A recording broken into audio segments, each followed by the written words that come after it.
Yo guys, aujourd'hui une petite vidéo, j'en ai déjà parlé sur TikTok, j'en ai parlé vite fait en story, parce que je republié mes TikTok en story, Instagram bien sûr. J'ai appris donc une info très intéressante, pour moi aussi, mais je ne vais pas le faire, mais peut-être pour vous. Déjà, il y a un texte de loi qui dit clairement que les établissements scolaires doivent vous appeler par votre prénom que vous utilisez, et pas votre dead name. Bien sûr, il faut que vos parents soient d'accord avec ça. Donc s'ils ne sont pas d'accord, il faudra un papier donc du médecin traitant, ça je le savais déjà. Comme quoi qui dit que vous devez être appelé par ce prénom-là car vous en avez besoin. Je vous mettrai le texte de loi juste en bas dans la description. Et je vais sûrement mettre juste après des photos ou je ne sais pas. En tout cas, tout sera en bas.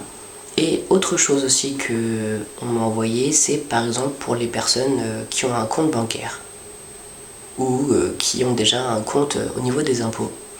Vous pouvez donc pour la carte bancaire demander le prénom que vous souhaitez. Voilà, donc même si vous n'avez pas fait votre changement de prénom à la mairie ou au tribunal, vous pouvez demander le prénom que vous utilisez. Donc ça c'est fort intéressant. Et ensuite, pour tout ce qui est impôts, banque et chéquier, vous pouvez aussi demander à enlever la civilité. C'est-à-dire qu'il y a aussi un texte de loi que je vous mettrai aussi directement le numéro de ce qu'on m'a dit. Et avec ce texte de loi, il est clairement dit que l'état civil n'est pas forcément important sur ce genre de papier. Donc en fait, vous avez ni le F ni le M, vous avez rien. On va dire que c'est neutre. Et donc, grâce à ça, vous pourriez même, pour les personnes qui n'ont pas fait l'état civil et pas le changement de prénom, vous pourriez quand même avoir par exemple votre chéquier et votre carte bancaire directement au prénom masculin pour un FTM et féminin pour une MTF et enlever le monsieur et les mademoiselles qui peuvent déranger ceci. Surtout, pareil, si vous avez fait le changement de prénom, voilà, donc demandez avoir votre prénom sur la carte, ça sert à rien parce que vous allez refaire vos papiers dès que le changement de prénom est accepté. Mais vous pouvez comme demander à enlever la civilité si vous n'avez pas encore fait le changement d'état civil, ce qui permettra de ne pas avoir un petit quiproquo entre par exemple pour un FTM mademoiselle avec un prénom masculin ou pour une MTF monsieur avec un prénom féminin.